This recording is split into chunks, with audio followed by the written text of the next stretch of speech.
à tous dans cette petite vidéo modèle F1 qui ne sera visible que quelques jours sur YouTube, mais que vous pouvez retrouver sur notre groupe modèle F1 Armée Française.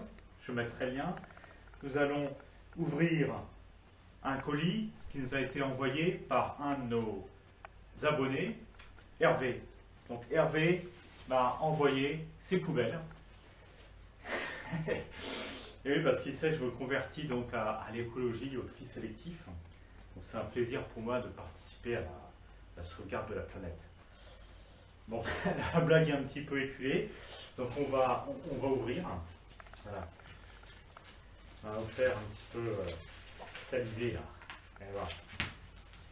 Là je suis gâté, hein. Je suis gâté.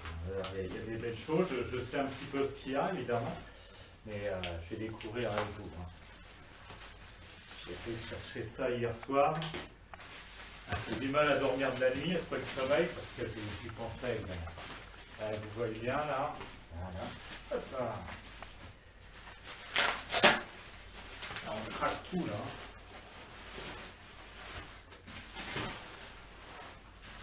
Alors, les gars ici sont passionnés par l'armée française. Hein. On leur propose une super nana ou des trucs de l'armée française, et les gars, c'est l'armée française. Bon, alors là, est-ce que vous voyez ce que c'est? Là, alors là, on a un sac F1. Un sac F1.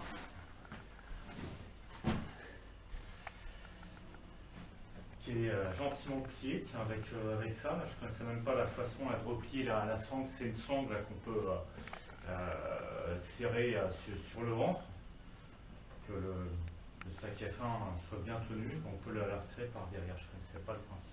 Donc déjà, un sac F1, c'est pas mal. Bon, j'en ai, mais ça sera toujours bien d'en avoir un exemplaire différent.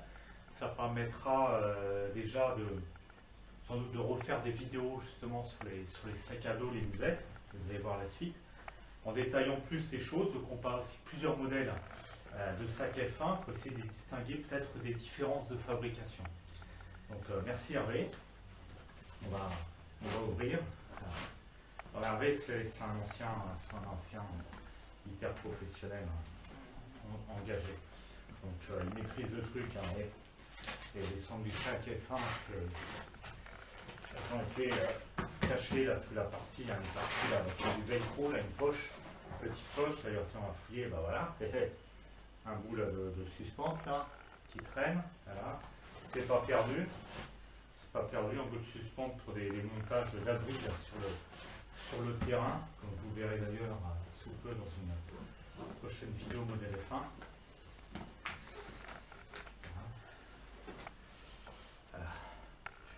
Il y a des choses, il y a des choses, on ne sait pas par quoi commencer. Ouais, c'est carré.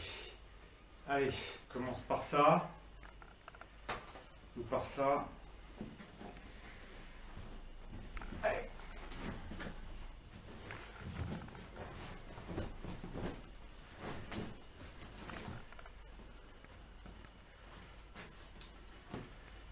Ah, c'est beau. C'est beau. Ah les gars, il leur faut pas grand chose pour être heureux, des vieux trucs militaires pourris. Là, ça peut être pourri. Voilà. Ouais.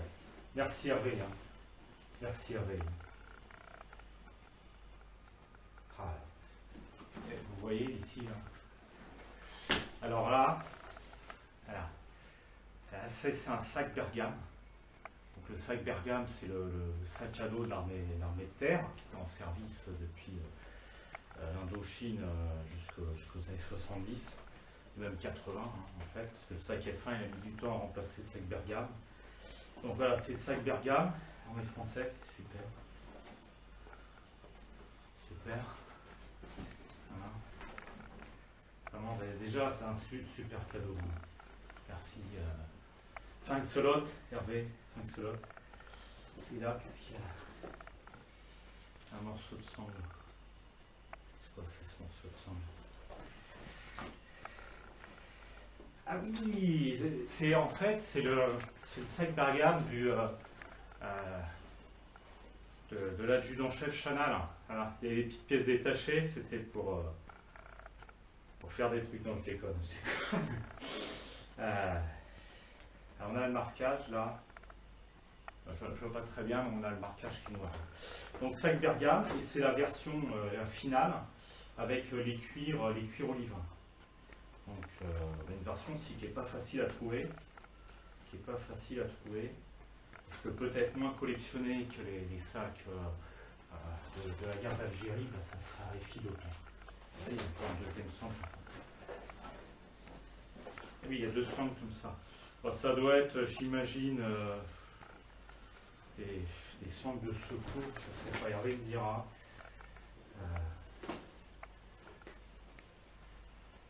Ouais, ça doit être centres en double. Ça se cache chez du rab. Ouais, c'est super, c'est super. Qu'est-ce qu'on fait? Il y a plein de choses à voir là. Pardon. On regarde la suite. Allez. Ah ouais, super, super, super. Super. Ah, génial. Donc ça c'est la musette que je qualifierais de type intermédiaire entre la F1 et la F2, c'est-à-dire que c'est une musette type F1 dans les mêmes matériaux, avec là, le marquage qui se trouve toujours ici sur la musette, hein, mais voilà, c'est pas très déchiffrable, elle est en bon état. C'est une musette type F1, mais qui a des poches latérales, qui permettent par exemple facilement de transporter des bouteilles d'eau en plastique. Donc certains notamment appellent la musette outre-mer. Je l'avais pas cette musette, je l'avais pas. Elle est en super état et puis comme la F1 elle se conserve bien, le matière imperméable elle ne craque pas avec le temps. Donc la différence avec la F2 c'est qu'en fait il y a des boucles métalliques là, pour tenir des trucs en plastique. Je l'avais pas, franchement super état, donc super cadeau. Donc c'est pareil, ça complète ma collection de sacs à dos musette et ça me permettra de vous présenter une nouvelle vidéo donc sur les musettes et les sacs à dos, sachant que la première vidéo modèle F1 que j'avais fait évidemment, qui a fait naître la série, ça portait sur ce thème, les sacs à dos, les musettes. Donc là j'ai plus de pièces, je vais avoir de la documentation, je fais une recherche photo, etc. Les membres du groupe Facebook vont m'aider dans mes recherches et ça va me permettre de vous présenter de nouvelles vidéos, améliorer, compléter sur ces sujets, rédaction, contribution, tout ça. Et là, oh, pop, pop, pop, pop, pop, pop, pop, pop. Ah mais tu m'avais pas dit, Hervé, tu m'avais pas dit, j'avais pas compris. Oh là là, sans déconner. Sans déconner, on n'est pas les plus malheureux. Donc voilà, ça c'est un second sac F1. Ouais.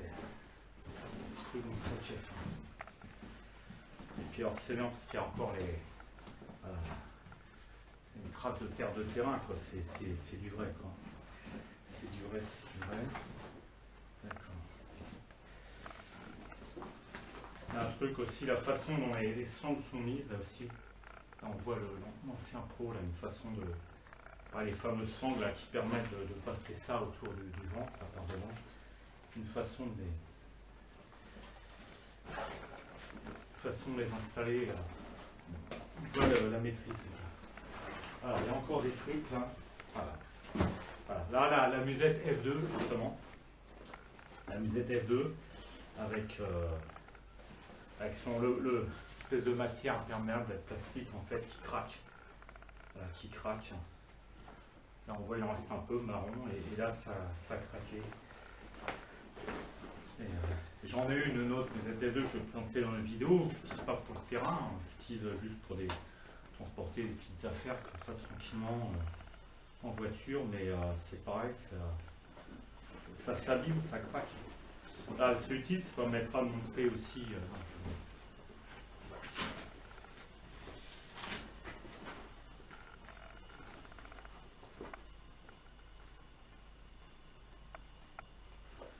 Permettra de montrer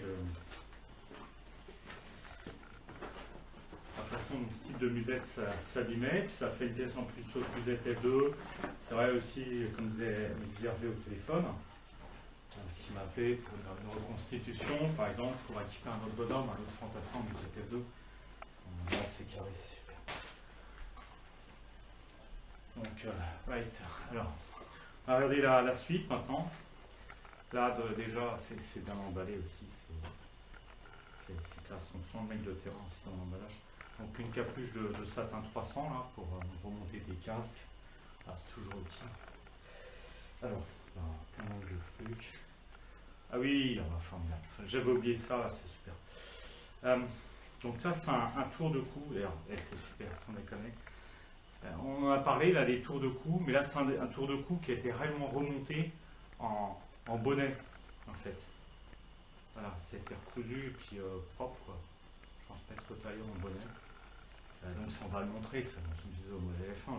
Enfin ça, c'est vraiment super. Franchement, merci Hervé, c'est génial. Voilà, ça apporte des pièces authentiques et tout, pas de surplus, très bon état et intéressant. Il y a un peu de tout. Ça va. Enfin, je pense que les gens qui suivent la vidéo modèle F1 vont être vraiment intéressés par la découverte de ces pièces pour faire avancer la connaissance. Alors, et en plus un grade, alors, le grade de sergent engagé. C'est un grade jaune, jaune. Là c'est super, en très bon état en plus. Donc on essaiera de parler aussi un peu des grades sur une prochaine vidéo modèle F1. Ensuite une telle armée française, voilà, fameuse lampe de poche. Alors, qui est aussi pareil, c'est bien, ça peut entrer en vidéo pour la constitution, on va en parler, tout ça. Là encore des choses intéressantes. Alors, une ceinture de pantalon. Ceinture de pantalon. Donc ça c'était la ceinture, je pense pour le sur le pantalon de treillis. Voilà, on peut aussi en toute sortie pour certains. Alors, voilà, super truc.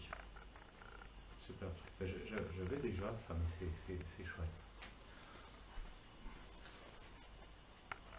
Alors, vous voyez, c'est l'insigne de béret de l'arme blindée cavalerie avec son macon vert. Son macaron vert. Vert étant la couleur d'arme de l'arme blindée cavalerie. Donc on peut porter en fait sur le béret en tenue de défilé. C'est bien aussi d'avoir ça. Voilà. Alors ça c'est un super truc. Alors là c'est le réchaud. On voit le marquage là.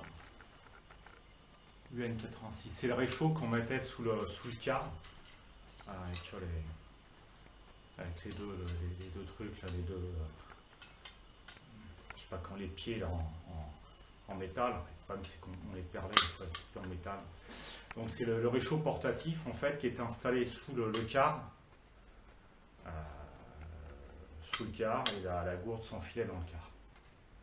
Donc ça va me permettre de compléter une de mes gourdes, un bidon modèle 52. Enfin, il a aussi fait afin de faire des vidéos, peut-être sur le terrain, pour présenter un petit peu tout ça. Alors, une fourchette armée. Voilà. Aussi, pareil. C'est intéressant. Donc c'est un couvert réglementaire, ça, dans l'armée de terre. Alors.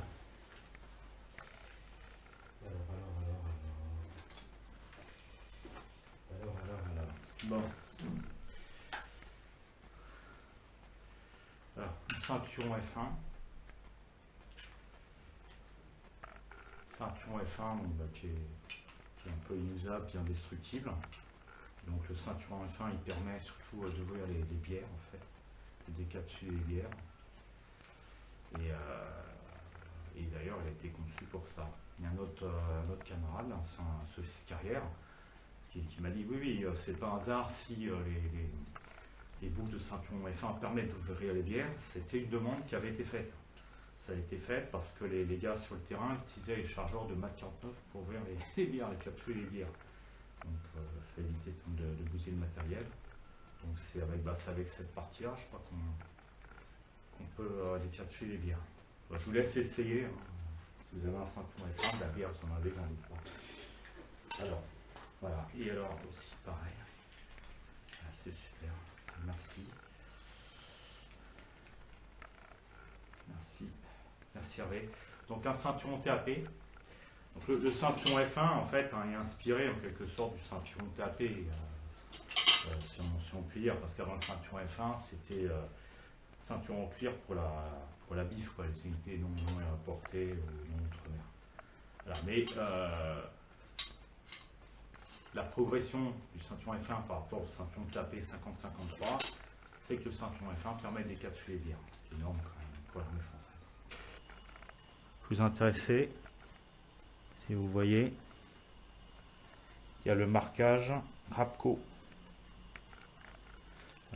Fabricant, c'était le fabricant Rapco, fabricant des premiers en fait. Voilà. Ceinturon tapé, donc les ceinturons tapés 50-53 avec les marquages Rapco et d'autres sans. Alors le truc, c'est toujours déterminer la période des ceinturons tapés. Voilà. Il paraît que ça peut se déterminer avec le type de tissu qui peut être utilisé pour les coutures.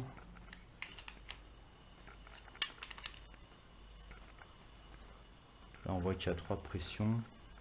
Enfin, c'est pas des pressions, c'est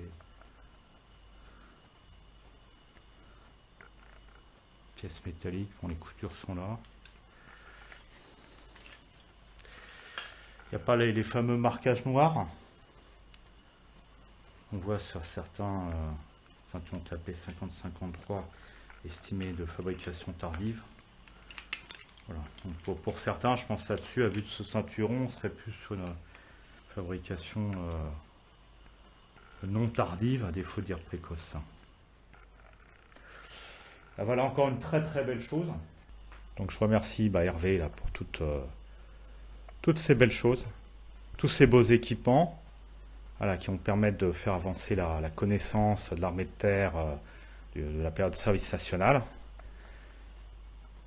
à travers YouTube, à travers de la documentation, et sans doute donner l'envie à un certain nombre de jeunes de collectionner aussi ce thème.